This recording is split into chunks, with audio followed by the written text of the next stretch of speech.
Voici les ingrédients pour ma pâte sablée qui sera vegan et sans gluten puisque je vais utiliser 150 g de farine de riz, 100 g de farine de sarrasin, 50 g de sucre, 125 g de margarine bio sans huile de palme et pour remplacer l'œuf, je vais utiliser 30 g de compote.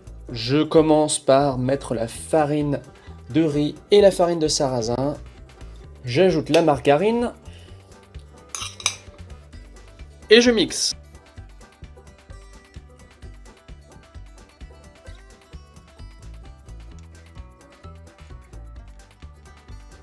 Dans un deuxième temps, je mets le sucre et la compote.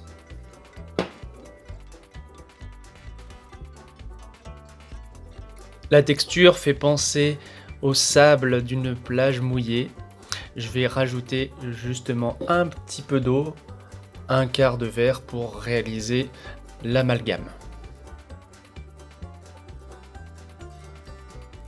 Alors comme j'ai mis un tout petit peu trop d'eau, eh bien je vais rajouter de la farine de riz afin d'avoir quand même une pâte qui se tient bien. Voilà, c'est mieux comme ça.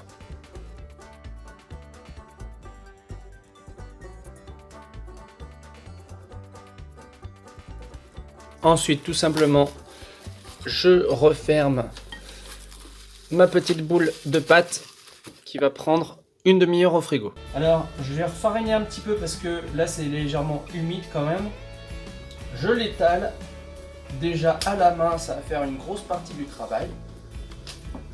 Bon, ça me convient. Elle n'aura pas de bord, mais je pense que ça fera bien l'affaire. Je vais piquer le fond et ensuite ajouter le fond de compote qui me reste.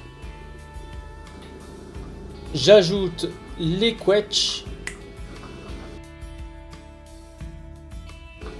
Je vais napper avec un peu de confiture de figue. Je termine en mettant un petit peu d'amandes effilées. C'est parti pour environ une demi-heure à 180. Et voilà ce que donne cette tarte au quetch au bout de 30 minutes de cuisson. J'espère que tout ça vous a plu. Dites-le moi en commentaire s'il vous plaît parce que ça me fait toujours plaisir d'avoir votre avis.